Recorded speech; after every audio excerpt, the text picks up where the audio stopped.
All right, well, we'll get started. This is coming from a conversation. So yesterday at Keller Williams Excel, we had our monthly meeting as a brokerage, and we got into some really good conversation afterwards. A brand new agent had followed Victor around to some showings this past weekend, and said that he learned a lot of good stuff, and was already thinking about ways that he might tweak it to make it his own. And kind of got me thinking, like, that conversation would really be beneficial for those of you who are in your first year in real estate, or those of you who've been around even a long time, just to stay fresh on like what other people are doing when they're showing homes that maybe you might need to instill in your home showing. And so that's where this conversation comes from. I know Brad, Lauren, Victor, you guys have shown, a multitude of homes. Kevin, have you been able to show some homes yet and feel comfortable about the process? Or? I haven't yet. I did shadow someone at an open house the other day. Good. Seeing how things are done there. Yeah, and if you're looking for shadowing opportunities, just let me know. Once you get back into the States and you're ready to rock, let me know, and we can definitely set you up with some shadowing opportunities. It's the best way to learn, honestly. And Victor, thank you for being somebody that can be shadowed. It's nice to have that availability and the desire to teach others. So the first thing that we need to know is are you able to get into the various multitude of lock boxes? I don't know what y'all have down there, Kevin. We have several different varieties. We probably have 4 different varieties of lock boxes here. We have electric ones, and then we have manual ones, and they range in ages. So a lot of agents that are out in the country use the old school, like combination type locks. It's important to understand how those work so that when the time comes, you're able to actually get into the home. Brad, Lauren, Victor, I know you guys have shown some stuff. What are some of the hurdles you've faced in lock boxes? Like we talked about yesterday, got into an area where before I got to the showing, I lost service and didn't look up the combination for the actual lock box. So I had to drive back up the road to get service to get the combination, but that's been the major thing.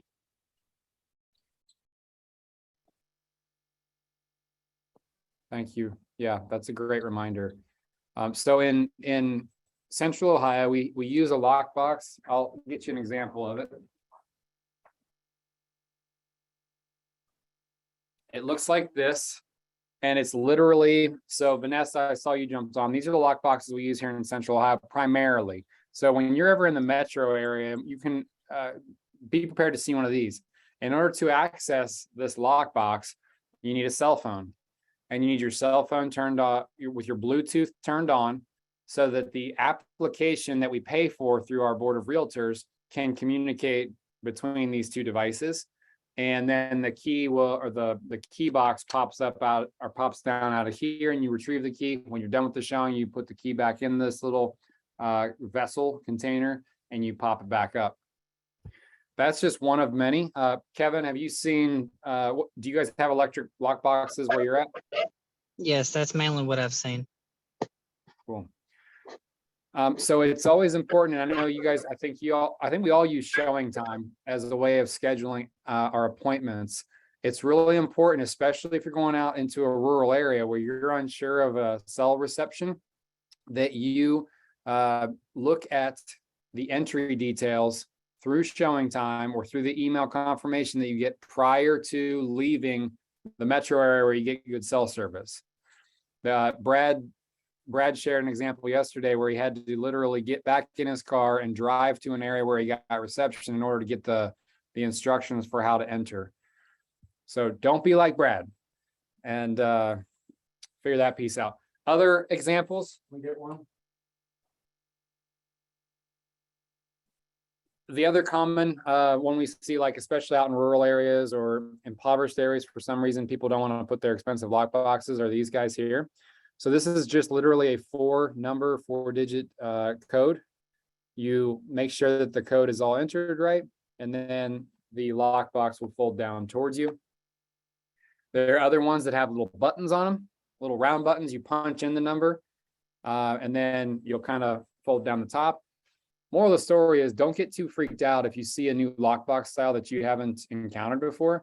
Holler at one of us, holler at one of these folks that you get a bunch of calls and texts from, and we can help you get around those questions.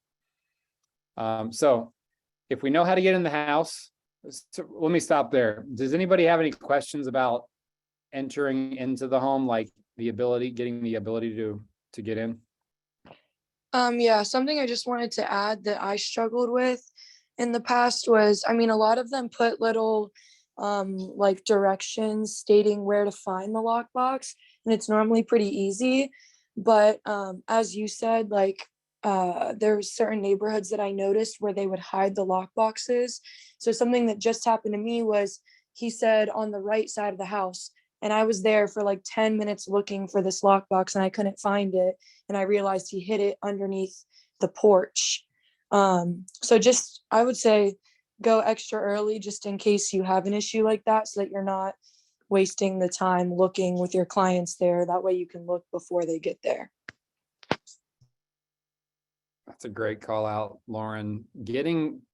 So this is a job, right? What we're doing is a job. And sometimes, especially after the first few showings with a couple or a person, you get comfortable with those people. And you might say to yourself, well, I'll just get there when the showing time's supposed to start. But if you do that, and then you run into the instance that Lauren just ran into, you kind of look like a goofball in front of your client because you can't find the silly key. So you want to get there early enough to find the key, gain admission to the house, and make sure that the lights are on and that it's showing appropriately. Because ultimately, the goal of showing homes, let's be honest, is to show as few homes as possible and get them into contract as quick as possible. If we aren't able to access a home, then you got to start over for the day. Or if you aren't getting there early enough to make the place really shine, like if there's stuff in the way that needs to be kicked away, or lights that need to be turned on, get there early enough. Good call out, Lauren. All right, so we can get the key. We have access. What are some tips around entering a home?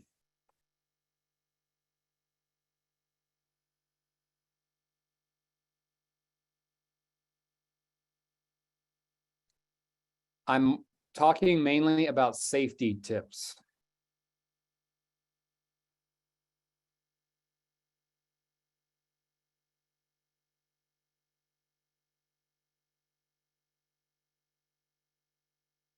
I'd say always be aware of your surroundings inside and outside the home. And also make sure that as soon as, like if you go out the back door, as soon as you guys come back in, make sure you lock it right away, things like that. One thing I want to make sure that we're all very clear on is that this job does come with dangerous moments. I've been very fortunate in my 4 years not to have run into any craziness, but I've heard stories. There have been realtors, and I don't say that to scare you, but to honestly be transparent, there have been realtors that have encountered true danger and have been hospitalized, and bad things have happened to them because they did not take safety precautions into account when entering homes. One of the things that I always do before I enter a home, no matter what time I get there, but especially if I get there early, and this happens if you have multiple showings scheduled and one finishes early, you get to the next house early, always knock on the door prior to entering. I want to repeat that. And if you do nothing but take this one note from here, always knock on the door prior to entering. Why would we do that?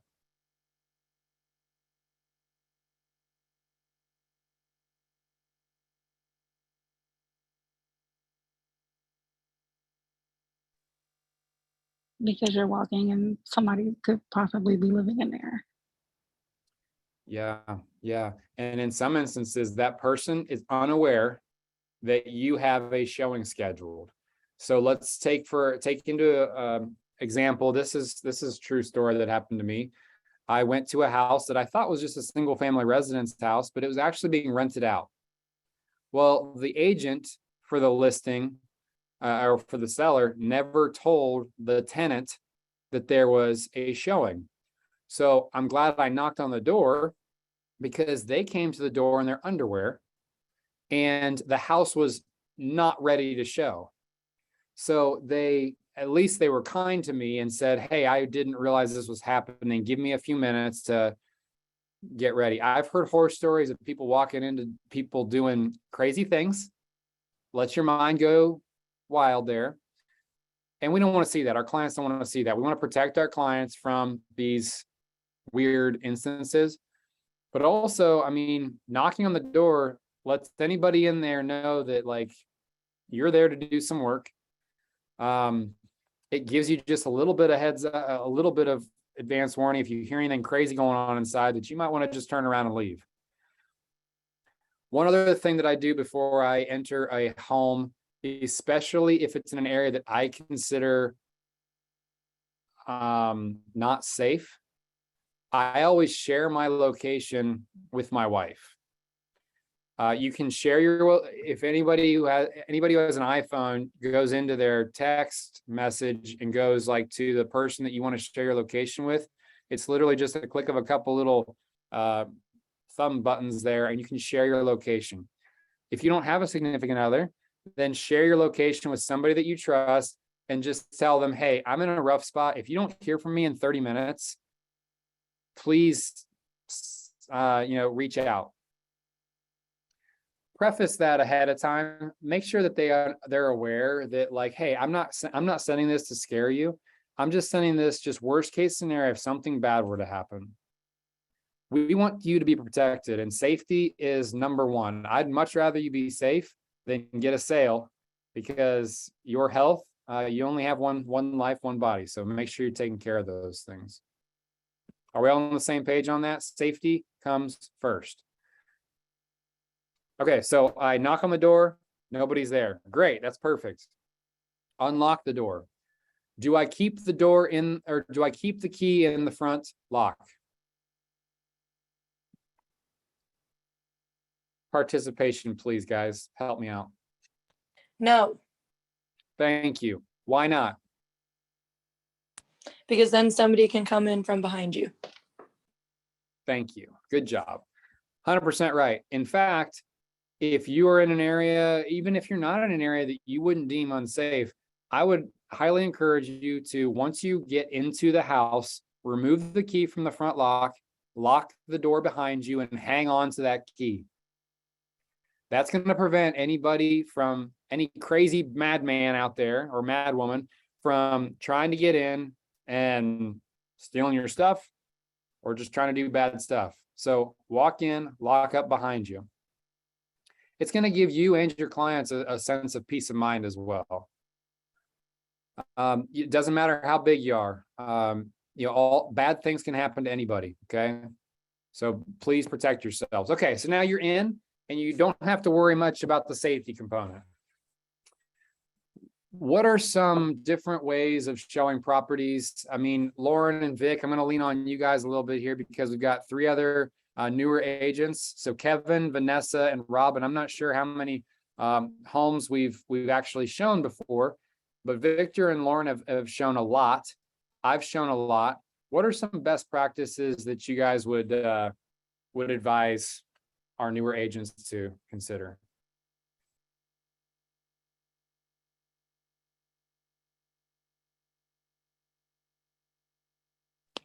I mean, for me, my style personally is, well, like when I first come in, I just kind of remind them of the highlights. And first, I always have the MLS pulled up on the app on my phone, just so I can reference everything.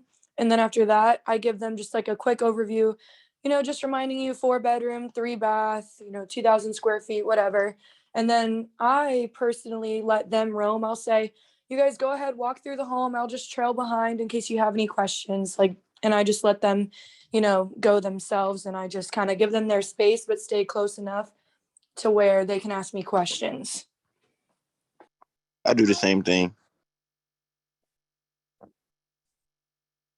That's good. So does everybody, that's a question that we need to kind of check the box on. If you don't already have the MLS, your local MLS on your phone, you should probably fix that. Once you join the Board of Realtors, you should have access to an application and an app called the Flex MLS. And you should be able to get on that while you're showing homes. If you can't, or if you don't have that, I used to carry around an iPad my first couple years, and I would pull it up on that. It was a little easier to read and a little bit more traditional. Instead of moral of the story, you can do it whatever you want, but have a listing in front of you, because inevitably there will be questions. The most typical question that I get for some reason is always, what year was this built? And that's something that I don't memorize. My first year in real estate, my first few showings, I literally did my homework before I went out. I studied the listing, so I knew every single stat in the listing. And what I quickly realized was that I was wasting brain capacity, because they don't ask questions hardly ever. And if they do ask questions, it's right there in front of you on the screen or on your paper if you were a print the listing out. Regardless, Lauren, one of the things you said there that is great is that you have it accessible in case they have questions. Now, some agents lead their clients through the home, so they'll dictate the path in which you want to take the client. It's up to you at the end of the day. I do encourage, especially Kevin, Vanessa, Robin, I do encourage you guys to shadow multiple agents on a couple showings, just 1 or 2 showings each, just so you can get a feel for how different people do things. And what you'll find is that one person does something that you hate and you don't want to mimic, and another agent will do something that you love and you kind of just steal shamelessly. And I always make sure I go look at the mechanicals. Great. And when you say mechanicals, Victor, what are you referencing? The water heater, the furnace, and the electrical box. And what are you looking for when you see those things? Dates. Good. Dates are really easy to find typically on hot water heaters. They're easy to find on HVAC systems if they've been serviced in the last decade. They'll literally write on a sticker when the last date of service was. But in order to find like an actual installation date, you kind of have to tear apart the furnace, and we don't want you to do that. I don't recommend it. That's what an inspector's for. But you can normally get a pretty good gauge of the lifespan of the HVAC based on the dust. If I see no dust on the unit, then I know it's either new or has been really well maintained. If you see mountains of dust or cobwebs around the unit, then we can probably decipher that it's pretty old. As far as electrical boxes go, and this is where we earn our money, guys, and why we're talking about this, we earn our money looking for things that typical buyers will not look for. So when we're showing a home, my MO is a lot like Victor and Lauren's, and they've learned by watching me, and they've adopted that and taken it their own way. But my MO is to do what they do. They let the client go ahead, and then they're looking for things that their client may not be seeing, because our typical buyers are looking at the wall colors, the room sizes, the smells of the home, the finishes, the upgrades, and etc. What we need to be looking for, because all those things are they're already out there. They're broad, and it doesn't take a hypersensitive eye to see those things. What we should be looking for are things that could deter the sale, or things that are safety concerns that might cost a lot of money in the future to update. That's where I say we make our money, because we are the expert. And so if I see an electrical panel that has pushmatic buttons on it from the 1960s, I'm going to make a mention of this and say, hey, John and Sarah, I know you love the house. I just want to bring this up. And I never say it as a negative. I just bring it up to their vision as a fact. I say, hey, John and Sarah, just want to point out the electrical panel. It looks like it's in good shape. It is an older model, and we may see on an inspection report that it needs to be updated because it's no longer outside of code. You can expect to pay a few $1,000s to upgrade that. So just something to keep in mind.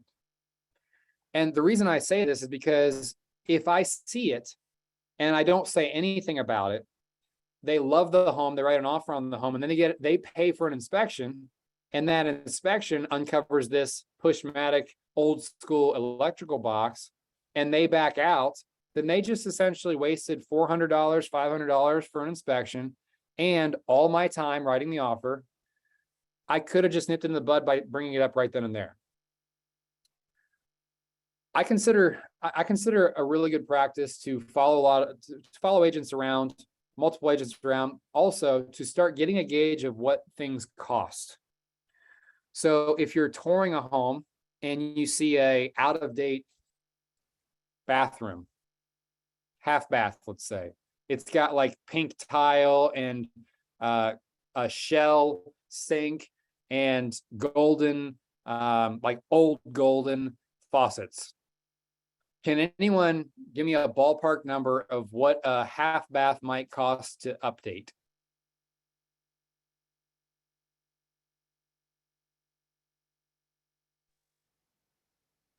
Maybe 2,000. I think that's fair. Depending on the level of update you're going for, I'd anticipate at least probably $2,000 for new vanity, new fixtures, tearing out the old tile, maybe doing some flooring in there. It's a small space, right? A full bath, we're probably looking at more like $5,000. A kitchen, a whole kitchen. Now that's totally dependent on the person and their style, but you can anticipate probably at least 10K. So over time, you'll start to feel comfortable with these costs because you'll be in there you'll get to know more vendors. They'll give you the inside scoop on how much things cost. And you'll be talking to your former clients after they close their deals, and you say, hey, who'd you use to do your bathroom? I saw on Facebook you updated that. Cool. How much did it cost? Do you mind if I ask? Did they do a good service for you? So these are the things we should also be looking for while we're touring the home with our clients. What other things should we be keeping a keen eye out for while touring homes? Victor said mechanicals.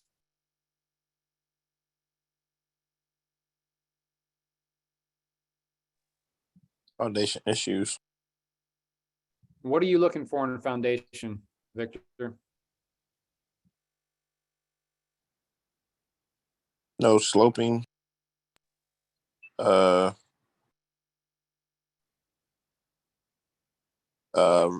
no like crazy cracks in the brick or anything or cement. Yeah, Maybe water in the basement if it's raining or something. that's a great call, Vanessa. Yeah, what you guys will typically find are one of four different foundations. Number one, a lot of homes and condos and stuff are built on slabs these days. A slab is simply literally a slab of pavement that the house is built on top of. So there is no basement. Thus, there's no real foundation other than the slab. The next one would be the most typical is probably cinder block. So a cinder block foundation is made up of those concrete blocks. It's the most typical one that I see. The best foundation, the most durable foundations are poured concrete.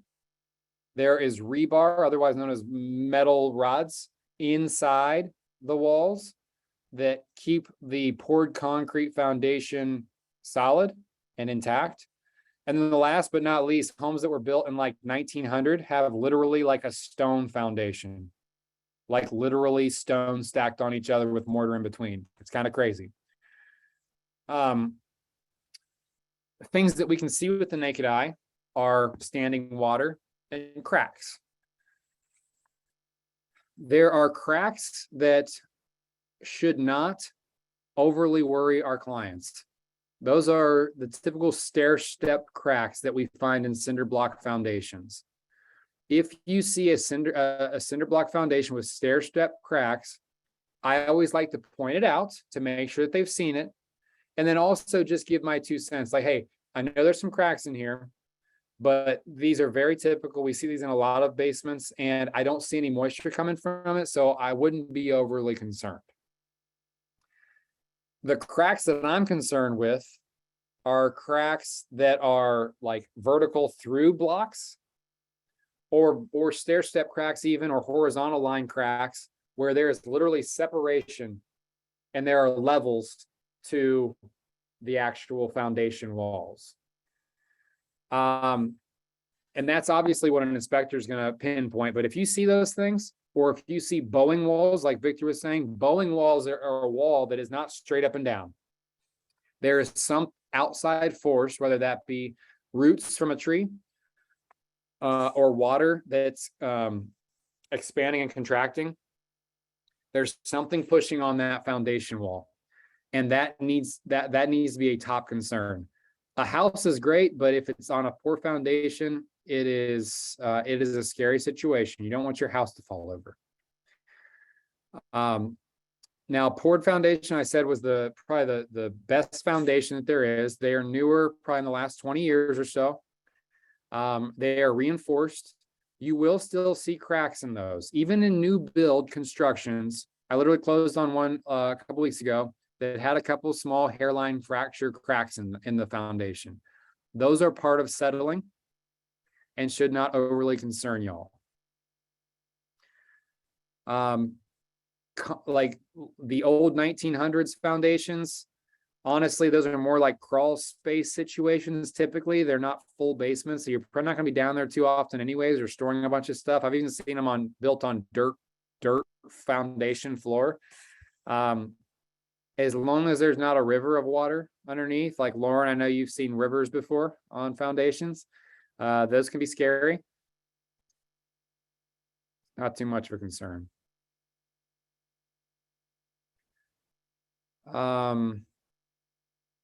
What else should we be looking for?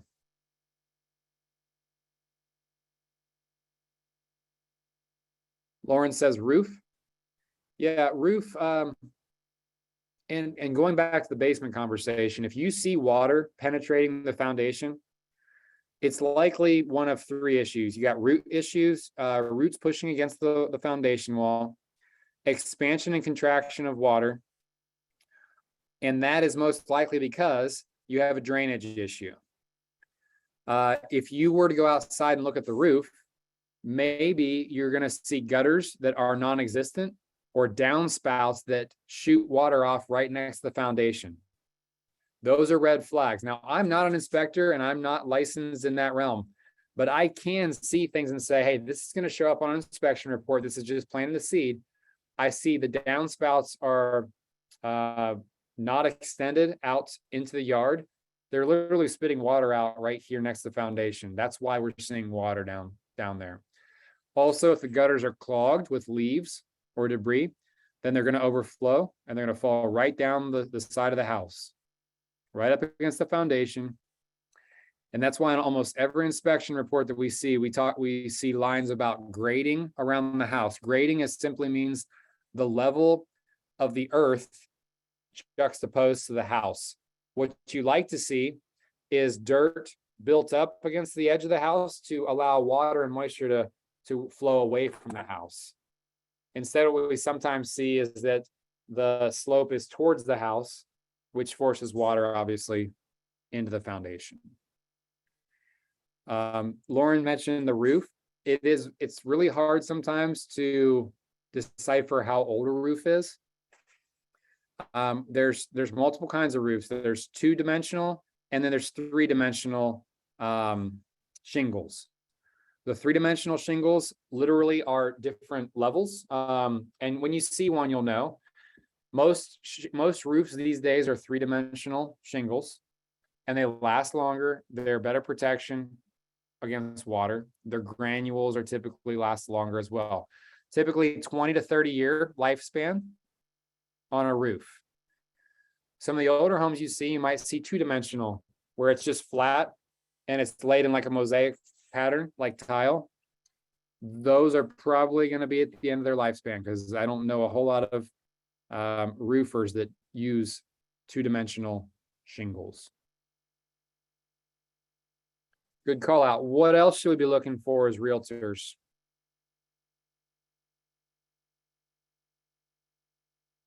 Kevin said the last agent I shadowed found a 2x2 plywood patch on the hardwood floor in the hall under an area rug. That's a great call out. If you're seeing area rugs, lift them up, make sure they're not hiding something crazy. What about cracks in walls and ceilings? Moisture, clear penetrations of water from ceilings, from roofs. These are the things that we should be able to spot with our naked eye. Now, cracks in walls and ceilings, if they're hairline and they look like they're along seams and it's just part of settling, shouldn't be a major concern. But again, if you see separation, you should be concerned. And you should notate these things with your client. Hey, I don't know if you saw, guys, I just want to point this out. There's a big like mildew black spot from the ceiling, probably underneath the toilet from upstairs. I don't know if it's been fixed or not. Victor and Lauren, what documents do you go into listings looking at ahead of time or while you're there?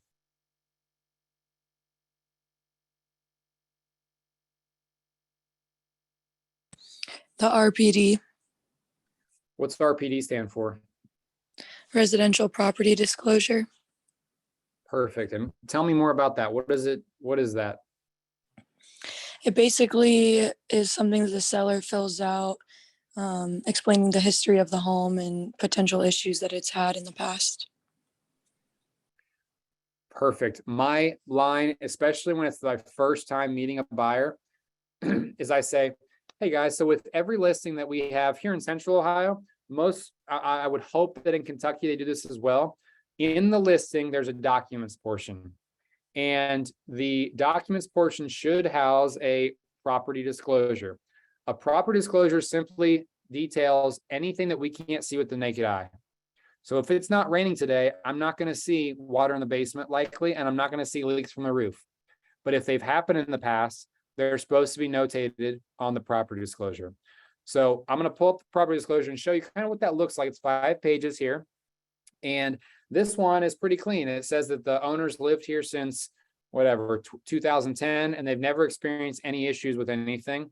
No foundation, no roof, no leaks, no drainage issues, etc. So it looks like this is a safe house. On the flip side of that, if you pull that document open and you see paragraphs listed under each thing, like, yeah, we had roof leaks in last year. If it just says we had roof leaks last year and it doesn't say that it was fixed, that's a red flag. However, if it says had roof leak from the south wall last year, had roof doctor come out and fix the problem, no issues since, that sounds a lot better. So make sure that you're prepared going into showings, pulling up those documents and reviewing them. At the very worst, do it while you're there at the actual showing with the client so that they're made aware before they fall in love with a home that's an actual lemon or a dud. Make sense?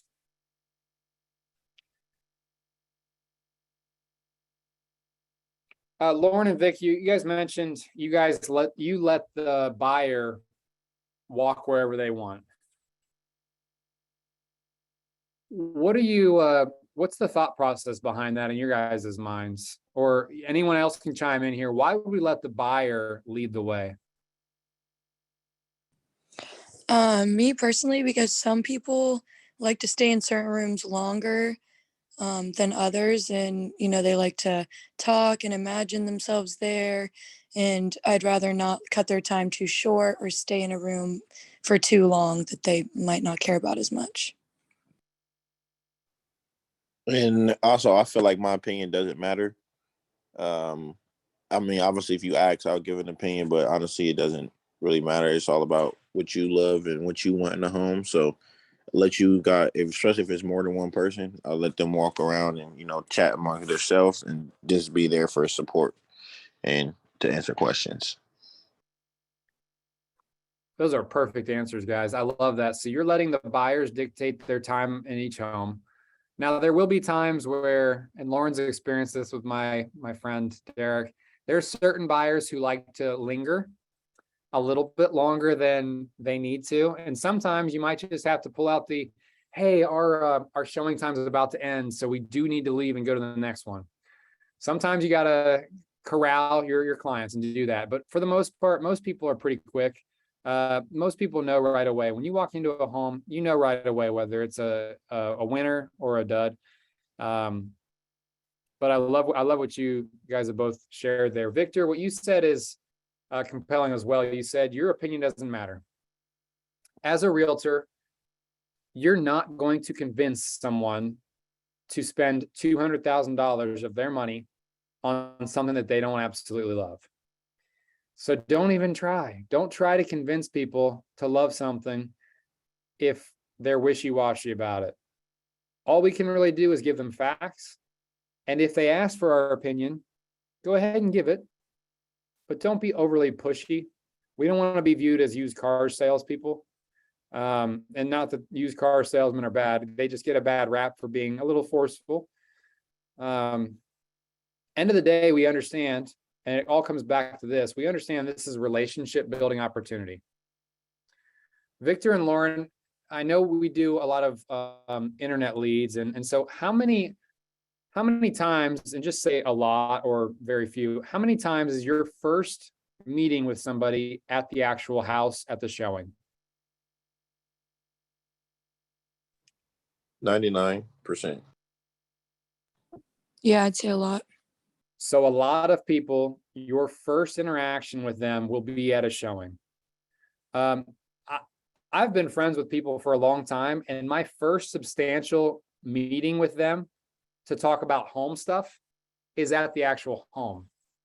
A lot of times we connect through Facebook or whatever, and they say, after this, I actually have a call with somebody who wants to rent something, and we have a call set up. Well, I'm going to conversate with them over the Zoom line or whatever like this. But my first actual meeting with them will be there at the actual house that they want to buy. So that first meeting, it's going to be really important for us to educate that buyer on what this whole thing's going to look like. When you start to educate them, you are building trust with that client. And when you build trust, do you think they're going to go anywhere else for their real estate needs? Absolutely not. You've taught them something, you've given up your time. And I always like to say, when the showing is done, if it ain't the one, make sure you solidify yourself as their realtor, because people don't know. People think that realtors are a dime a dozen and that we get paid just for showing homes. We all understand by now that that's not how this works. We only get paid when stuff closes. And I want you guys to actually tell people that. Say, hey, I'm so glad we're meeting here for the first time. Here's how this is going to work. I'm going to let you in, and I'm going to let you walk at your own speed. Ask any questions. I'm going to be tailing behind you. I'll offer up any tidbits that are important or that I think are important. And then I'll highlight anything that I saw after we're done that may be a concern or maybe even a selling point. End of the day, I want you to ask me any questions that come up. And if I have the answers, I'll give it. And if I don't, I'll reach out to the other side and find out the answers for you. When the showing's done, we're going to reconvene outside, out front. And I'm going to say, hey, guys, that was fun. What questions do you have? Okay, nothing? Cool. Well, hey, going forward, I don't think this one is probably the one, it sounds like, that you're going to be offering on. I want to let you know, I'll be your realtor from here. Anything that you see, I want you to send my way so that I can take great care of you. I'm going to set up a search for you on our MLS to make sure that you're getting the freshest data possible. And when you see anything you like, again, reach out to me. here's my card. I'm going to send you a text message as well, and probably an email just to make sure that you have my information. Sound good? Great. Have a wonderful day. I can't wait to see you next time. Make sure that you're locking them up. Your time is far too valuable. Now, I'm saying this mainly in reference to people that you may not actually know when you meet them for the first time at a listing. We do get internet leads in real estate, and those people are super flaky. But they're flaky because we haven't educated them and claimed them as our clients. The same thing can happen with a high school friend that you've known for 20 years, where you go show them one house, and if you don't lock them up, they go to an open house that following Sunday, and that agent in the house represents them in buying that house. Why? Because you didn't lock them up. You didn't notify them this to say, hey, if you go to that open house, let me know so I can let the realtor know. But also, if you love the house, let me know so that I can work on your behalf to get this deal done.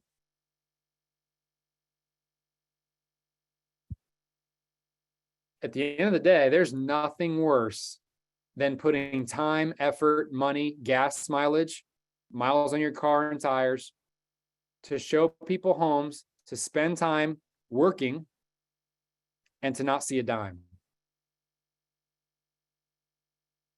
It's happened to me.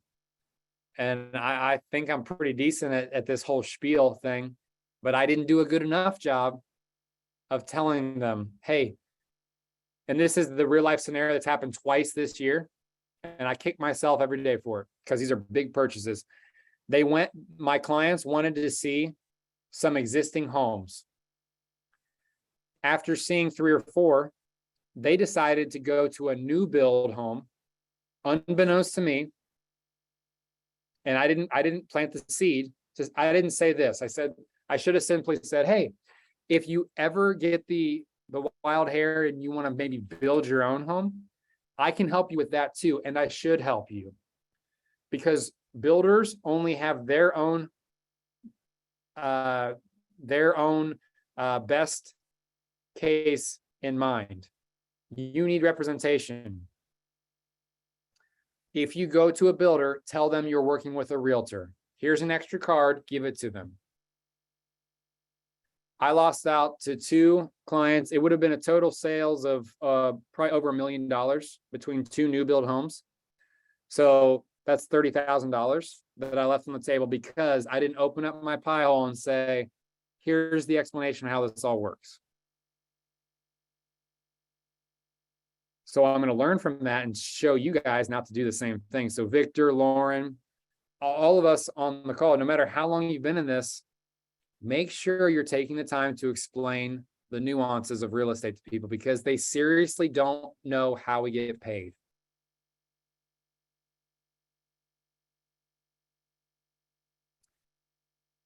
All right, so we talked about relationships. We talked about how we leave the showing. Okay, you've seen the house. They love it. What are your next steps?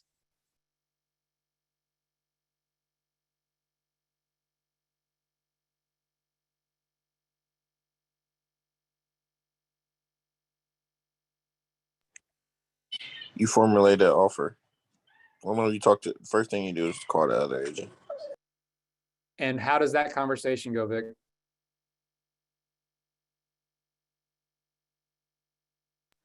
You're interrogating them. Yeah. Trying to as much information as you can. Yeah. If you go back and look at previous coachings, you're going to hear me say this like 10 times, but my conversation with another agent goes like this. Hey, Sandy, my name's Josh with Keller Williams. I just showed your home on 123 Main Street. My clients love it.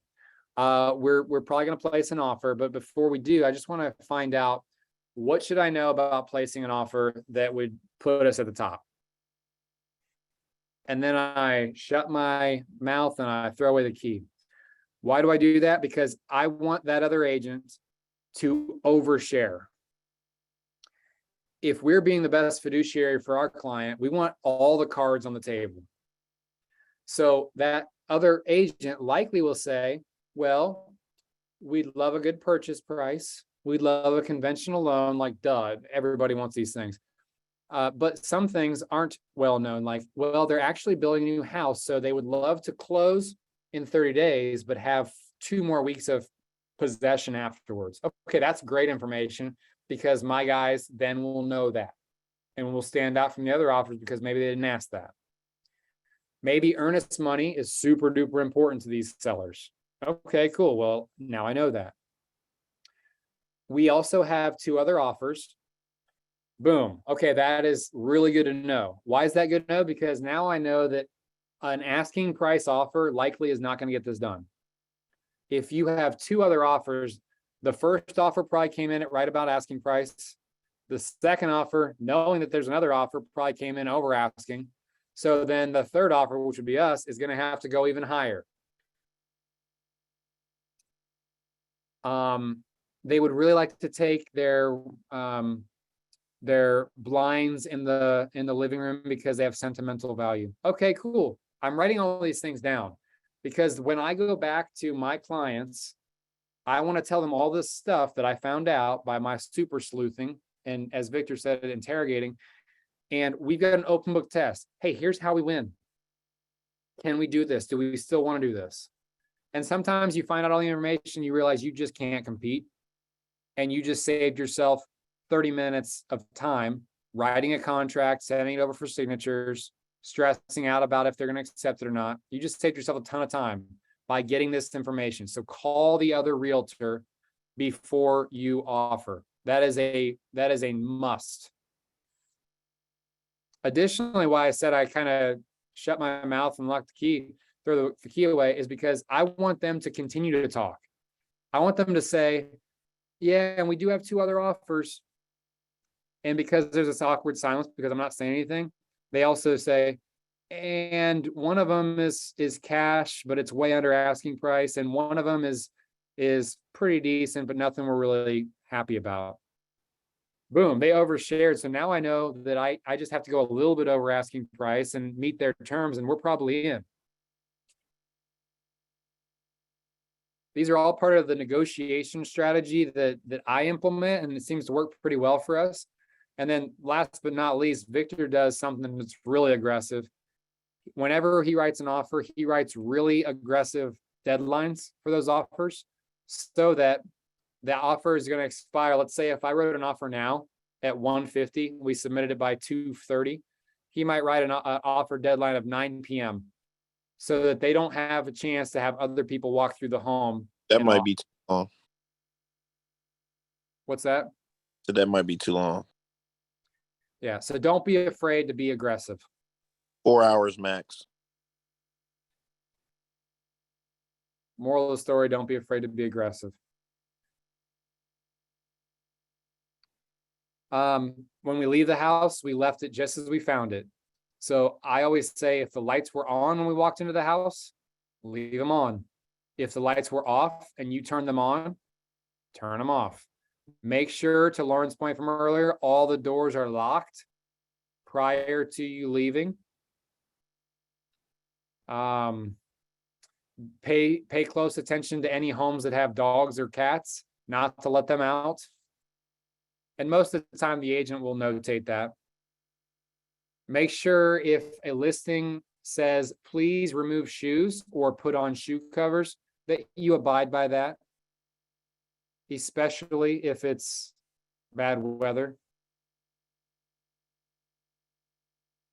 What else am I missing, guys? What other keys would you say are keys to showing homes? Am I missing anything, or are there any questions about showing homes?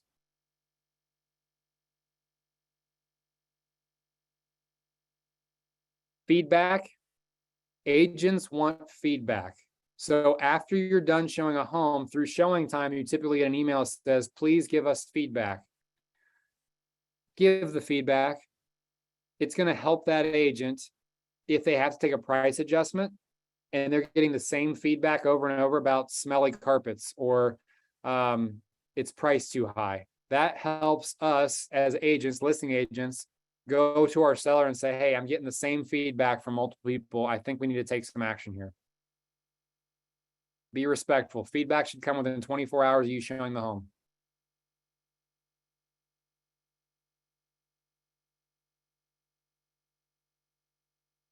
Questions, comments, concerns, anything I didn't cover about showing homes? Will there ever be a case of a seller insisting to stay in the home while showing is happening? Yeah, and it's super weird.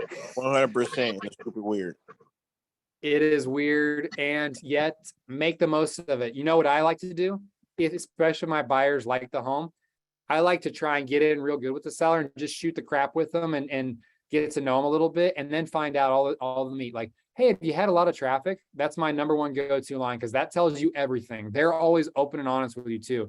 They'll be like, you know what? We've only had one showing. Then you know you don't have to negotiate too hard. You can come in lower than asking price typically. Or if they say, you know, we've had 100 people through and we love this other offer, and here's what it is. Like, they're making a grave error staying in that house if I'm showing it, because I'm going to get every piece of information directly from the source, and the other agent can't complain because they let them stay there. But yes, it happens. It's very infrequent, but it is super weird. Yeah.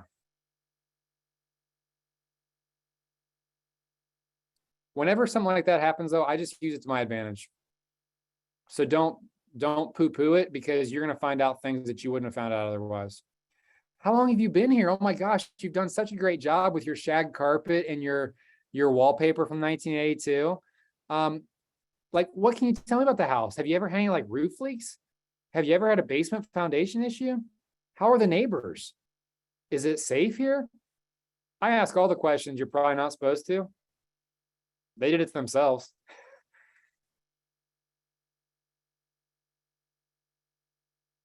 Great question, Kevin. What other questions, comments, concerns?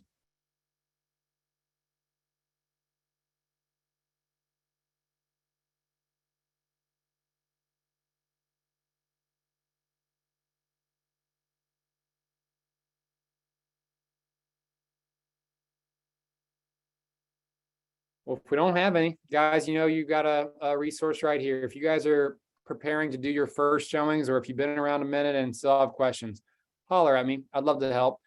Vanessa, Robin, and Kevin, guys, if you guys are interested and have some free time coming up soon to shadow somebody on some showings, just let me know. I'll coordinate with another agent to make sure that you're getting in.